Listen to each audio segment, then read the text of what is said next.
Welcome to Decoding Superhuman. This show is a deep dive into obsessions with performance and how to improve the human experience. Twice a week, I explore the latest science, technology, and tactics with experts in various fields of human optimization. I'm your host, Boomer Anderson. Enjoy the journey.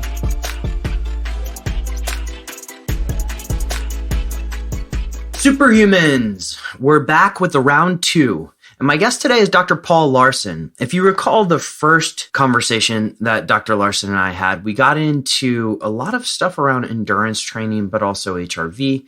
And I wanted to bring him back on to talk a little bit about his specialty. He resides at the nexus between exercise performance research, theory, and application. He's an adjunct professor of exercise physiology at AUT University in New Zealand. And he leads research into low-carb diets and its impact on performance. So selfishly, I reached out to Dr. Laursen because I am in the process of training for a marathon. It was something kind of spur of the moment, wanted to train for it, and have been following what most would call a cyclical ketogenic diet for the past several years. I feel really good on it, and I wanted Dr. Laursen's opinion as to how that would work in marathon training. I also wanted his opinion on high-intensity interval training, which is something he's also known for, and using that to train for long-distance endurance events like marathons. So naturally, instead of just having the conversation with Dr. Laursen, I wanted him to come on the show and walk you guys through all of this. So all of my questions around marathon training, how to do it in kind of a minimum effective dose style while not losing some of my mass that I've built from the powerlifting days, is all compiled into this episode. We get into feeding, we get into exogenous ketones and using those. We get into high-intensity interval training in the context of a longer distance race. And there's a lot of really good information here. And I know we have a number of Ironman triathletes that listen to the show, but also marathon runners. So check out the show notes to this one, which can be found at decodingsuperhuman.com/Dr. Laursen. That's LAURSEN 2 as in the number 2. That's Dr. Dr. Laursen 2. Enjoy my episode with Dr. Paul Laursen. Go. Dr. Laursen, welcome back. Hey, Boomer. Thanks for having me back. It's great to be here. This is round two, and round one was much more of a discussion on high-intensity interval training. And, you know, in our follow-up, or really just kind of the 5 minutes after we got done recording last time, I realized that there's probably a dozen, if not more, questions I wanted to ask you. So thank you again. Oh, it's a pleasure. Always love chatting. So last episode, as I said, we got much more into kind of high intensity interval training. This one, I want to talk a little bit about training nutrition, because what I want to understand a little bit more about is just kind of ideal diets for athletes. Is there such a thing? There is and there isn't, I think. And unfortunately, the simple answer is that it really kind of comes down to the individual. And we're appreciating that more and more these days. And I've learned that the hard way. I think I used to take a pretty hard stance on diet, and that there was probably a certain best way to eat. And to be honest, can I ask what they used to be was at that point? Yeah, well, I think that's actually evolved throughout my 30-year career. And, I've gone from vegetarianism to high carbohydrate to, low carbohydrate and ketogenic, to then working with others and not getting the response in, all those various sort of diets that was expected that maybe I got. So,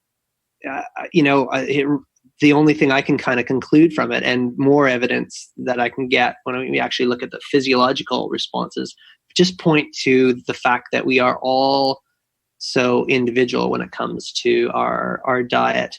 And the ideal diet might even change as we age. So yeah, it really, sadly, just it's the way it is. It really kind of comes down to that individual and them figuring out for themselves what's working and what's not. So, if one were to want to delve into this realm, and we're talking, and correct me if I'm wrong here, Dr. Paul, if one were to want to dive into this and really understand just, what is right for them and how they can find their own right diet, what sort of parameters or devices would you recommend pursuing? Sure. Well, I think I would, before I move to any devices, I would ask that individual to just reflect on themselves. And I would ask them to, are they performing as they want to be in their daily tasks, whether that's fitness, exercise, performance, or whether that is, performing at work. How are they performing cognitively? Are they alert? Are they bright? Are they sharp? Making quick, the decisions they want to make. And, if they're looking in the mirror, are they carrying a little bit excess, weight on them that they, maybe isn't ideal for them? Okay. That's first and foremost. All right. And then, we can dive further into that and get a little bit more, let's get granular. So body composition. Yeah. So now body composition is the next one. So if we're eyeballing ourselves in the mirror and we're, maybe things aren't ideal, let's get some concrete evidence in front of us. And let's do like a DEXA scan if we have that. So a DEXA scan is something we can go into various different places. You can just type DXA in your Google search and see if there's a DEXA that resides nearby your center, and you can kind of go in there and get a scan for $50 to $100 depending on where you're at. Mm-hmm. And if you don't have, and that'll give you your percentage of body fat. And you probably, if you're a male, you ideally want to be around that sort of, 12 to 14%, maybe even a little bit leaner if you're, an elite endurance athlete. And if you're, and maybe if you're female, you want to be below that, around that 18 to 20%. Mm-hmm. And if you're not, maybe there's some things that we can tweak, and diet is one of a number of factors that go towards, altering that body composition.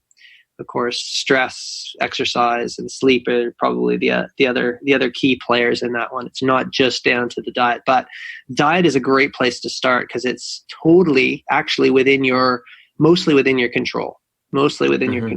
So yeah, that's and if I should also say, if you don't have a DEXA, you can't get access to a DEXA. So, for example, I'm in a remote center. Some would call it a little bit of a blue zone, and I couldn't get access to a DEXA here, but I certainly have access to a scale and a tape measure. And mm-hmm. The other thing we can get is a height to body mass ratio as well. And you want a waist to body height ratio, and you want your waist measurement to be less than half of your height ultimately. So that's the other thing we can kind of do. Okay. So so it should be less than 2 times. You should be able to go less than 2 times around with your overall height. Okay. Yeah, and if the waist is going bigger than the height, well, that's again a real risk marker for that central adiposity that we don't want to have, right? We don't want to have central adiposity, whether you're male or female. For whatever reason, this is almost related to an inflammatory fat that is related to both your diet which can be a stressor in itself, and all the other various different stresses that we endure in our life. So for whatever reason, the body it responds and rebounds by putting more mass and stores fat around the midriff, and it adds there's fat around the organs, and this is not this is associated with adverse health, various different factors. Mm-hmm. So I'm going to ask you later about one specific thing, and it maybe is my own self-serving bias here, because I do want to talk into some of your work with endurance athletes and low carbohydrate diets. But when we were exchanging emails beforehand, you mentioned that someone, if they're interested, could use something like a CGM in order to identify these kind of potential pitfalls, if you will, or foods that may or may not work for them, and then kind of optimize their diet. Do you mind just going into how you yourself, or if you were working with a client, would do that? Yeah, for sure. That's a great idea. So CGM is a continuous blood glucose monitor, and there's a number that are out there on the market. So Dexcom is one, Abbott is another. There may be others. Do you have a favorite one? Yeah. Which one's your favorite? Dexcom is my favorite. Okay. And I wouldn't say I think it's just the accuracy of the Dexcom. And one of the things I appreciate about Dexcom is how, when I take a Dexcom measure, or when I take a blood glucose measure from, say, like a Freestyle Libre blood glucose monitor, it's almost the same as, I'd take it to calibrate it, and it's almost the same as the Dexcom. And I think the price point on the Dexcom is coming down a lot. And it really is going to depend where you are in the world as to whether or not you can get access to that one. Some places they're regulated by, you need a prescription, but other places I think they're opening up the markets where you could actually purchase that yourself. Everyone should come to the Netherlands. You can get one over the counter. Exactly. So fantastic. So there you go. And the insight that will get you, even if you did like a couple of weeks, the insight that you'll get from monitoring your blood glucose on a daily basis is profound. And, you will see all the various different factors that affect your blood glucose response. And the reason why we might want to monitor our blood glucose response to get it comes back to where we started. And that's we want to find out what's ideal for ourselves as individuals. We know that the blood glucose response is likely going to parallel the insulin response. Insulin, of course, is our storage hormone. It's signaling all the cells in the body to store their energy. And of course, a lot of us from the vanity standpoint or whatnot, that's going to be the adipose cells, right? So your fat cells are going to enlarge, and if their insulin is out there and very prevalent. And you're going to see how many spikes of insulin you get, how many spikes of glucose that you get in a day from various different factors, from individual foods that you will eat, from the stress in your life. So for example, one day I was wearing my Dexcom, sitting on the couch, having fasted for most of the day. I think I was doing a fasting day, and it was 3 p.m. and I received a nasty email, just lying down on the couch. I received a nasty email from finance, and it made me so angry, and my I looked down at my blood glucose monitor, and it's totally going berserk, right? And that's because cortisol is being released. It's one of the stress hormones, and it is a glucocorticoid, and its job is to release glucose, any glucose that's remaining from my liver. So, they're getting this massive glucose response, having fasted for, probably 18 to 20 hours. It was just bizarre to me. I never really appreciated until then the impact of stress on my physiology. And then again, back to findings on the CGM, I would be sleeping at night, wake up in the middle of the night. Many of us have the dawn effect. And this is again working in the government sector in New Zealand, and I wake up at 3 a.m. and my glucose would be spiking again at 3 a.m. So these are giving me great insights that things aren't really as optimal as I'd like them to be. And all that feedback can be so profound because it allows you to change behaviors in your life. So, we can go into what those might be after. Oh, absolutely. And I think you and I can definitely share stories about how finance has caused us to start checking email later in the day, because I've noticed that exact same instance that whenever my accountant sends me an email, I only have access to a Freestyle Libre at this moment, but my blood glucose just goes through the roof. It's just like, oh, accountant, okay, email, and it wouldn't even have to open it, and it'll go up. So yeah. There we go. Shout out to my accountant if he's listening right now. But let's transition, because you spend a lot of time with elite endurance athletes, and I've listened to some of your podcasts, but also read some of your work. And I want to understand common nutrition pitfalls among these athletes, and particularly endurance, because there are a number of triathletes that do listen to this podcast. And can we touch on specifically your study that you've done with Phil Maffetone? For sure. So we've done a few. Yeah, exactly. So I guess the specific one would be athletes fit but unhealthy. Sure. Yeah. That's an interesting story. So I'll just back up just briefly and tell you how I met. And it comes to another study that we're gonna we might talk about a little bit, and that was basically a study where I showed that fat oxidation can be quite high at high intensity exercises.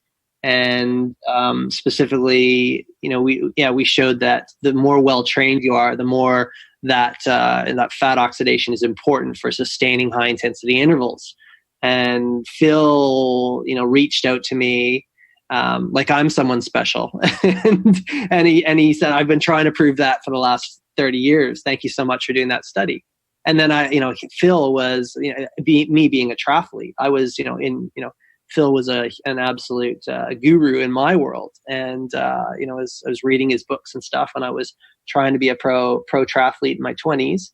And here he's sending me an email. So it was quite, it was a nice meeting. And then when I was in the government sector and working with Olympians in New Zealand, Phil was helping me basically try to nurse some of these really overtrained athletes back to health. So we wrote a paper on some of these observations called Fit but Unhealthy. And that is this interesting observation where the two concepts of being fit but and healthy, being fit and then separate that healthy. They're different things. So you can be extremely fit. You can be, fitness is really the ability to do a certain amount of work or, to actually perform the exercise. But you can still do that in an unhealthy state. It's not ideal, but you'll see this very often. So when I go to a triathlon or a marathon, or you name the mass event where there's loads of people there, it's quite incredible if you really were just to look at every individual there's a large proportion that are carrying more body mass than they need to, right? So if we're going to be doing a DEXA scan or a height to waist ratio on those individuals, they're failing the test, and they're clearly unhealthy. They're all the signs are pointing that we'd call them over fat. And yeah, that's really where the idea for the paper sort of came from. And yeah, a lot of the other premise and the key point in the paper is that so much of this is diet related. A lot of it comes from the processed food industry. And it's we believe one of the key factors that's in the milieu of all the kind of, the perfect storm that is causing some of the overfatness and the unhealthiness, despite the fact that they may actually be fit. The two concepts are completely separate. If you want ultimate performance, you want to be fit and healthy, but make no mistake about it. The concepts are apart. All right. They're separate. Did that make sense, Boomer? Makes perfect sense. Now, can we get into the role, because we have a lot of executives that listen to this show, and there are people who have stress coming from numerous parts of life. Can we get in the role here of the HPA axis and how that plays a role in whether or not, you become this sort of fit but unhealthy person? All right. So you guys are probably wondering, what are the brands of blue light blockers that I recommend? Well, one of them is the sponsor for today's podcast, and they are Blue Blocks. I've had the CEO, Andy Mant, on the show before, where we got into a really deep dive on blue light. And you know that if you get any amount of blue light in your glasses, no matter if it's 3%, 10%, whatever, it does disrupt melatonin production. And so Andy has created blue light blockers that hold up to the highest standards. And in fact, and I'll link to it in the show notes, you can see when he's tested it versus other brands that they always come out on top. And so quality is a thing I appreciate and is what exactly I recommend for all of our clients. But if you head over to blueblocks.com, that's BLUBLOX.com, and plug in the code DS15, you're going to get 15% off. And now, on with the show. Yeah, we sure can. The HPA axis stands for the hypothalamic pituitary adrenal axis. And it is, it starts at your hypothalamus, which is the interlink between the hormonal systems in the endocrine system and the nervous system, right? And again, if we go back to the example that we gave with our finance team that is sending us emails, we're perceiving that ultimately as a stress, and that's kicking off through the HPA axis to cause our adrenals to secrete their stress hormones, right? Like cortisol and adrenaline. So it's giving us that kind of that rush, and it's we're trying to ultimately run away from the tiger in the jungle, right? It's there to kind of save us, but we don't need that anymore in today's modern world. We're not. We kind of need to alter our strategies, and that's actually what's causing. That's the system that's being taxed and hit on, ultimately that's the key factor that is causing the stress and the various resultant metabolic consequences. So that's there's other factors as well that are involved. It's also stimulating the immune system as well, and the immune system is also kind of it's affected. There's these other factors out there as well that are the free radicals and reactive oxygen species that are again causing havoc on the body. Probably won't go into that too much detail, but in essence, there's a heavy stress situation and a chronic inflammation that is really underpinning the whole body. And we need to kind of put a stop on that.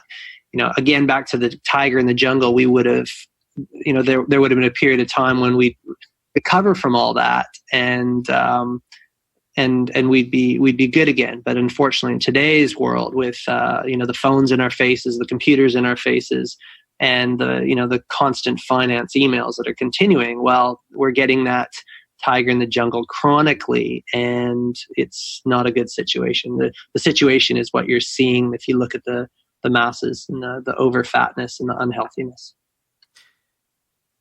Can we transition a little bit into, I guess, either dieting for training or pre-race dieting, and what may be a very common misconception. And I'd love to just kind of pick your brain on this as a person who's trying to figure out how the hell to diet for long endurance races. So when I think of endurance racing, there's this sort of archaic perception that they need to carb load the night before or during. How can you determine as a person, are you are carbs necessary for everybody in an endurance event? It really depends. It really depends on the endurance event and depends on the individual. So let's kind of break it down then. If we were to break it down in sort of anything from a half marathon, then a marathon, and then sort of longer ultras, what would be sort of how you would evaluate that for an individual? Yeah. So I'm training a couple that is doing a half marathon right now, and we were just talking about the fueling that's required, and so for a half marathon, in their context, where they're doing some intermittent fasting, and then their diet is mostly kind of mixed during the feeding window, so they're kind of doing an 18-6, and they're mostly fat adapted. The fueling for a half marathon really is not going to require too much carbohydrate. For them, I might recommend a little bit of UCAN to start in the morning, just to almost make them feel good a little bit, but not have a big spike in their glucose and insulin that might block their fat oxidation. And then they would probably not need anything for that half marathon, which they're doing in about they're doing that in about 90 minutes, right? So that's that. And then as we go beyond that, 90-minute duration towards a 2-hour performance, this is where carbohydrates start to make a little bit more of an impact, and we can begin to supplement a little bit, depending on that individual and how fat adapted or not they are. So some individuals who are very, very fat adapted, they'll need hardly a thing, but they might just want a little bit of a small shot of some sort of carbohydrate product, whether it's a gel or a splash of Gatorade under their tongue to allow them to their sympathetic nervous system to kick off a little bit more. Studies have shown that's even a mouth rinse can assist, almost a little bit of a trick to your system to tell it that it's getting energy. Sorry, what was that again? Well, there's studies that are showing like mouth rinse. Okay. Basically, you can actually mouth rinse with a glucose product, glucose versus placebo, and even just the mouth rinse with the glucose solution versus placebo will show a benefit after about 2 to 3 hours. Actually, I think it's even 90 minutes to 3 hours. A lot of mouth rinse studies in there. So they're just showing that it doesn't take much, but even just you can get a little bit of a trick in terms of your performance by just putting just having some form of a mouth rinse. And you could swallow a bit of it. It really wouldn't matter at that point. But usually when you're performing, your breathing rate's pretty high. You're not taking a whole lot in if the intensity is high. All right. And then as you go down towards these longer duration events, towards marathon, towards Ironmans, half Ironmans and Ironmans, well, now you're starting to burn a lot more of your glycogen stores, your stored glycogen, and it's you're again context dependent. If you're a massively fat adapted individual, as I like to get most of my athletes to be, they're still not going to need too much, maybe 50 to 60 grams of carbohydrate per hour as we go from half to full Ironman distance. But if you're a carb adapted athlete, you're on a mixed to high carbohydrate diet, and your overall fat oxidation rate might be a little bit lower.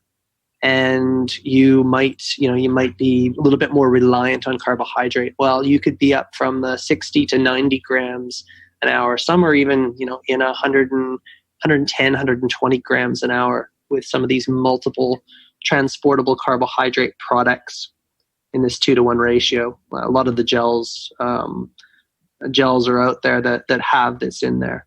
Mm-hmm. So it depends on who we're talking to. It's always hard to give, absolute recommendations. Of course. I don't recommend that. We're all individual, right?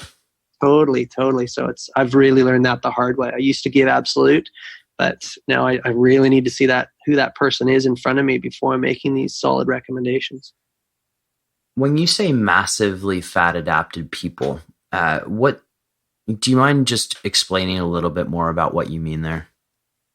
Yep. So I would say, my massively fat adapted individuals would include the athletes on my Training Peaks profile who can go in and do an 8-hour ride fasted, no issues. Like they do and that'll blow people away, right? But that's how fat adapted they can get, and it's to many individuals today, that's like they think that's impossible. Mm-hmm. But that's actually been done by Tour de France coaches and athletes since the 50s.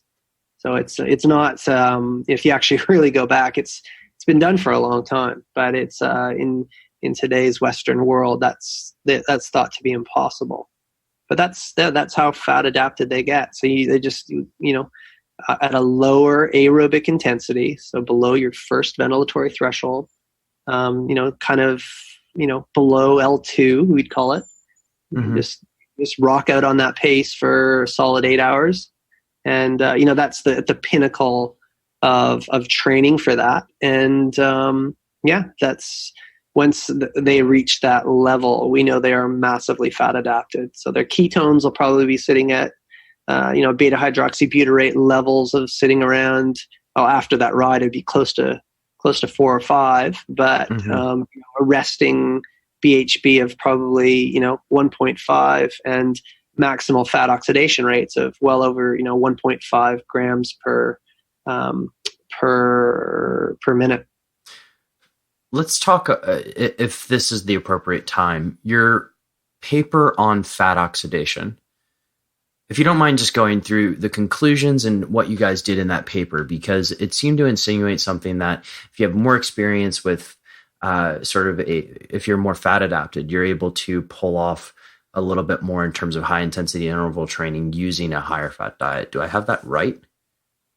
Well, yes and no. Let me just kind of explain the study, what it did show. So it was performed by the late Ken Hedlund, who was from Norway, and in the lab of Dr. Steven Seiler. Mm-hmm.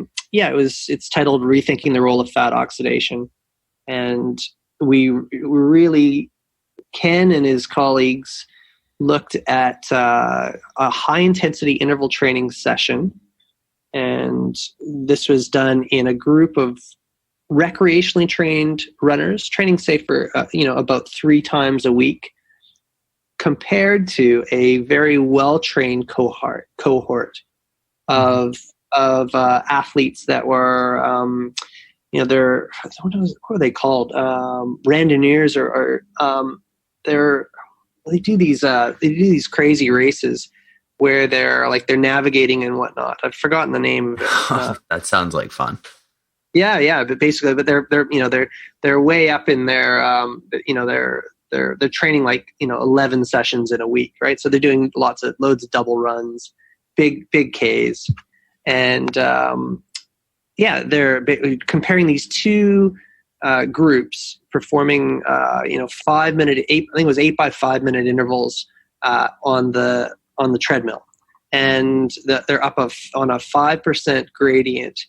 And we're measuring their fat. They're measuring their fat oxidation rates, so fat and carbohydrate oxidation rates, using one of those VO2 max carts. You've probably seen, all of us have probably seen pictures of athletes where we're measuring the VO2 max, during exercise. Mm-hmm. Well, you can also get in that you're basically getting markers of oxygen uptake and also carbon dioxide production.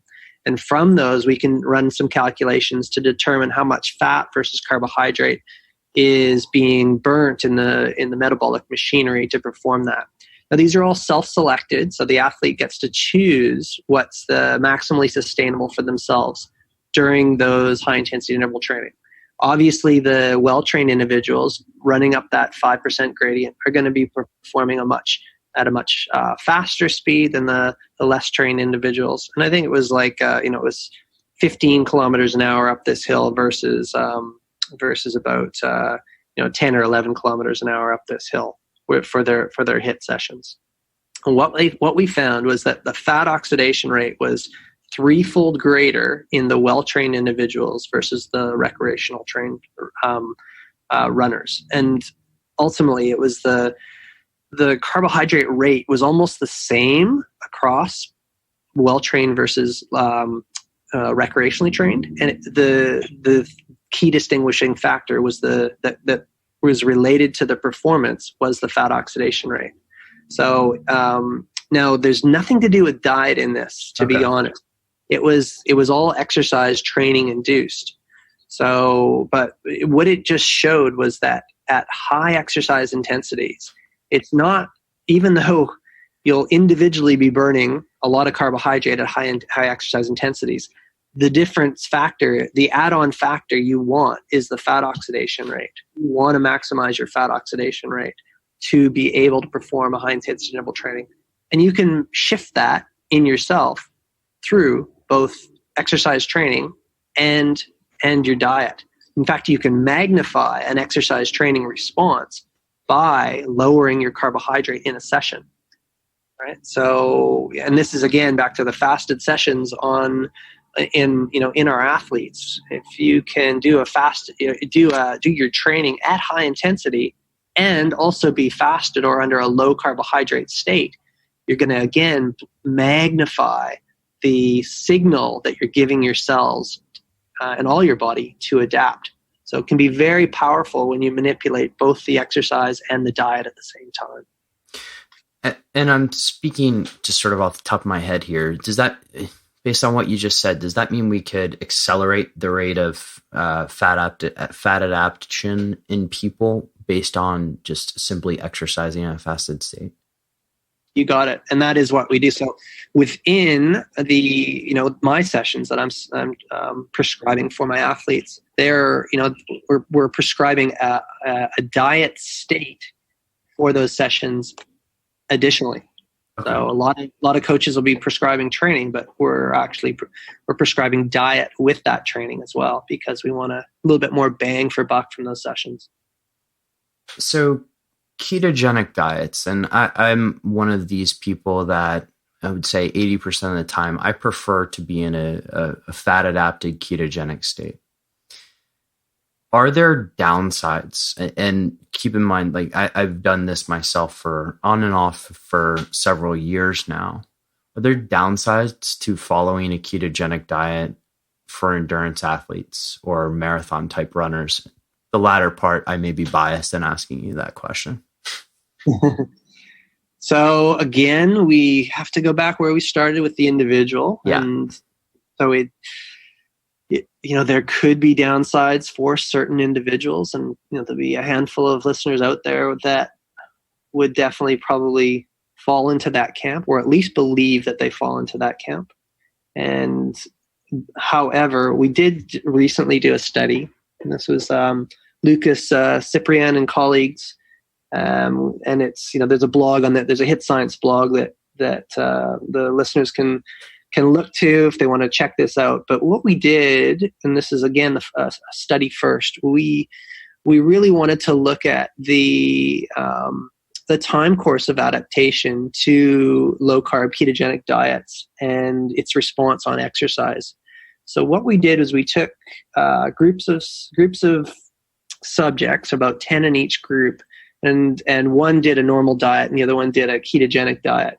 And we exercise trained them for 12 weeks a long time to do in a study, right? Like it's easy to just go and say do a 12-week study, but if you're actually a researcher and you're conducting this study, it's hard to keep a hold of 20 individuals, train them for that long, and make sure that their diet is exact. But that was achieved by Lucas and his team in Ostrava, Czech Republic, and ultimately what was revealed from the data. We measured heart rate variability to kind of get insight into that, but we saw after in about the first 2 weeks, plus or minus a week and a half on that side, we see this real challenge to the central nervous system indicated through the heart rate variability, where they're going through the keto flu in that first 1 to 3 weeks or thereabouts.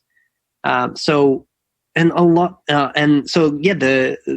the answer to your question is, if you're not fat adapted and you're administering a ketogenic diet for yourself, and your body is still working hard to adjust to this diet, whether you're individually through 1 to 3 weeks, hard to say where you're going to individually fall into that.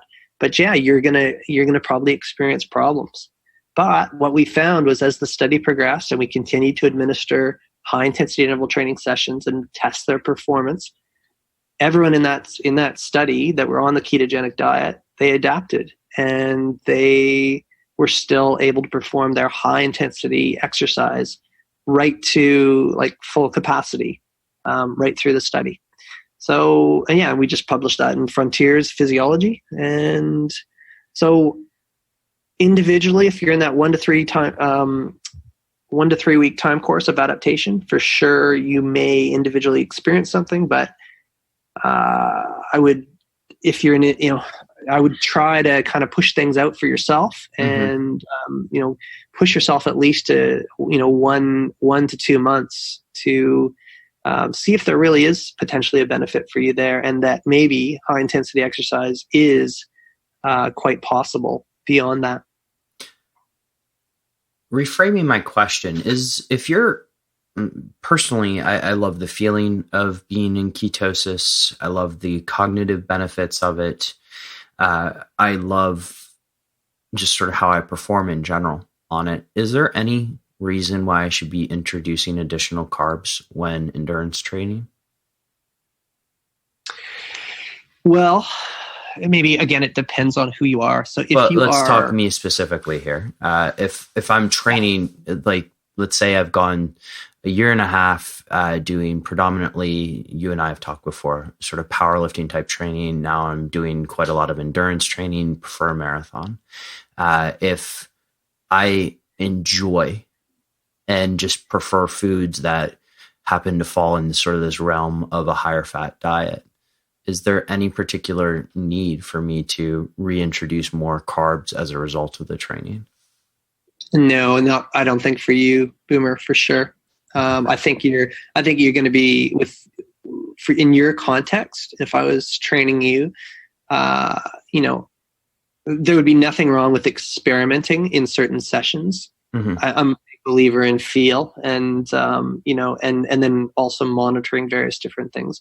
We could discover that something that you actually really benefit in a certain session from that. There's nothing wrong with doing that, but I would believe that you wouldn't see too much of a difference. And in fact, like sometimes it can, that with that feel, it can make you feel not great, right? Like if you're having like a carbohydrate product. I mean, I have a very adverse reaction to sugar products now. Yeah. I just don't enjoy them, and my body rebels quite clearly when I take something on like that. So for you, but I will say that, so for some of my athletes, we will experiment with, and we know that we're going to be using some sort of form of a carbohydrate product on the course itself. Mm-hmm. We will, use some carbohydrates in certain sessions. And this is the whole, train low, train high kind of approach. So certain high intensity interval sessions could be done in a higher carbohydrate state. But these are, many of these individuals are right at the pointy end of performance. And some really want that and others don't. So it again comes down to the individual. You mentioned metrics, blood glucose, HRV. Any other particular ones that you would pay attention to? I'm a big believer in tracking your actual performance too, Mm-hmm. right? So in just the basics like the watch we were speaking about before we started with, having something that's monitoring your speed and GPS, your heart rate, and your power output if you're doing cycling. Okay. So the watch we were speaking of, by the way, was the Garmin. You were sporting the Garmin. Which one? It was a 920 XT that I used. It's almost becoming a little bit older school now, but it's still.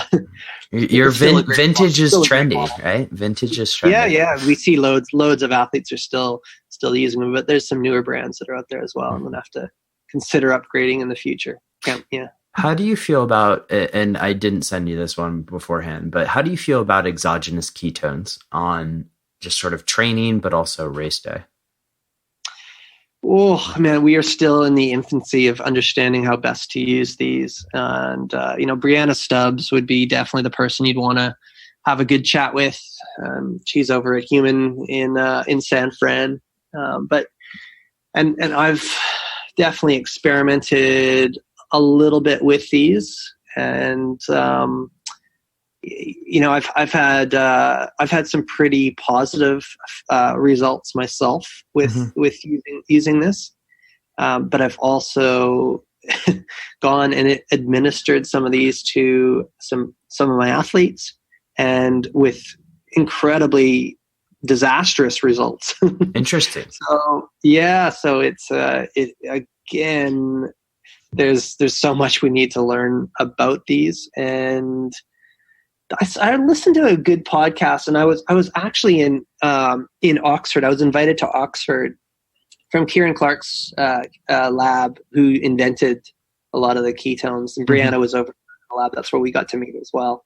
And one of the athletes I was speaking to there was an ex-pro cyclist named Mick Rogers from Australia, and he was saying anecdotally that what he found when he was taking these exogenous ketones was how they were really more or less the biggest advantage he felt was that he was feeling it in his recovery. And that is in the tour, when they were taking in the tour, they could really back up their performance the following day so much better when they were taking ketones afterwards. Mm-hmm. And that makes a lot of sense. When you think of ketones as this sort of a substrate that's able to be used for so many of the body's processes of recovery. Remember, it's an energy substrate, and it's the most efficient energy substrate of all of those that we have. So substrates are your glucose, your fat,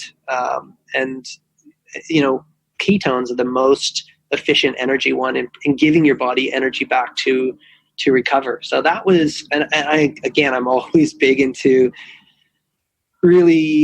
feel and trying to figure out what the in terms of figuring out how things are actually working. So that's one we have to keep an eye on.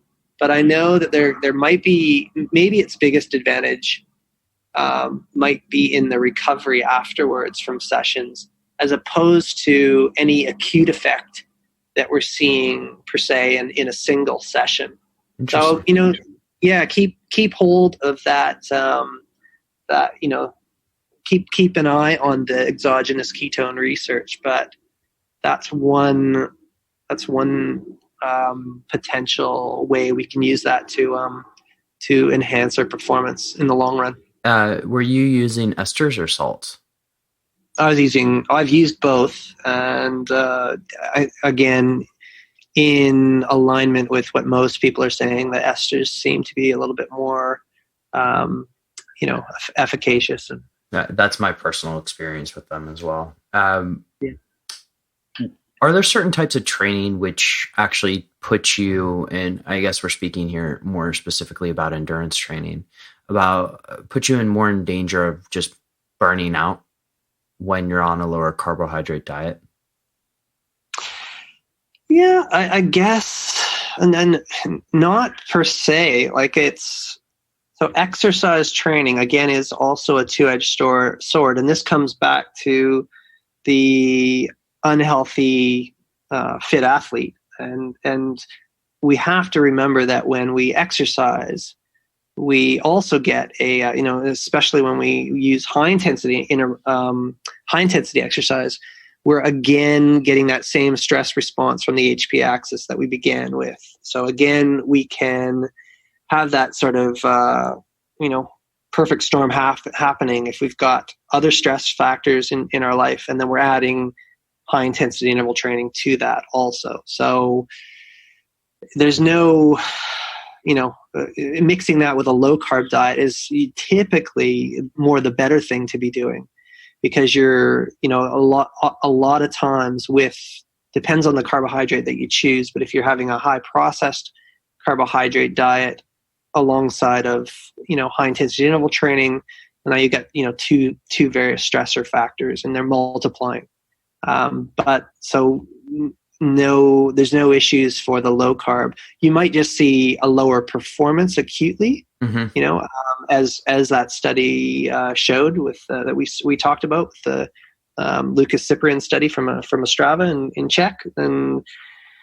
But no, it's your acute performance might come down if you're feeling in that keto flu type phase, but there's no massive adverse effects, that's for sure. In fact, it can be you're going to magnify the response subsequent to that session typically.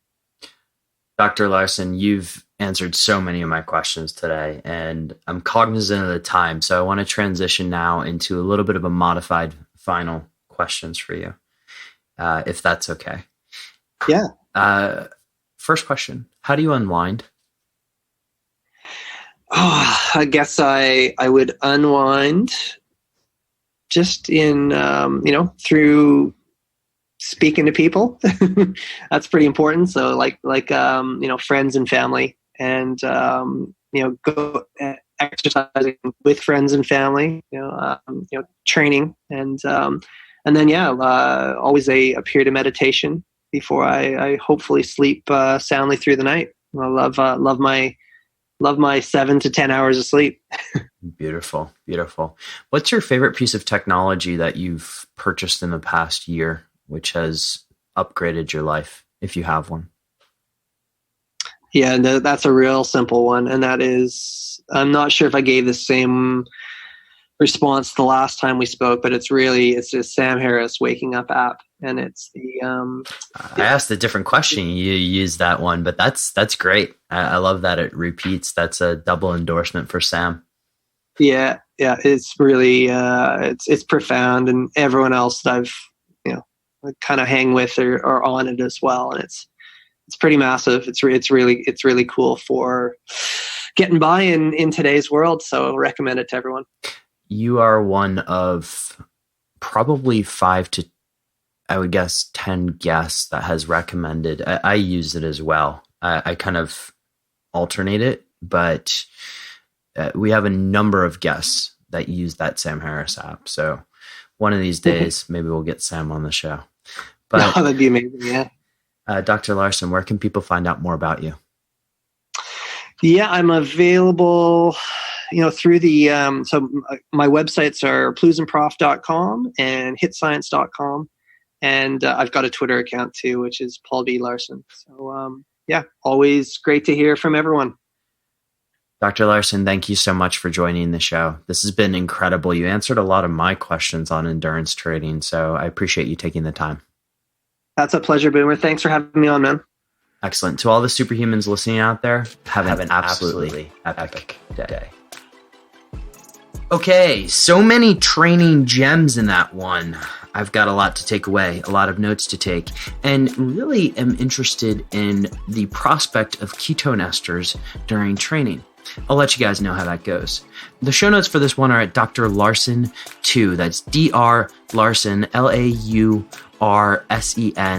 2 as in the number 2. If you enjoyed the show, please share it with a friend. Share it with several friends. And if you really, really enjoyed the show, head on over to iTunes and leave us a 5-star rating. Every rating really helps. And superhumans, I appreciate you. Have an absolutely epic day.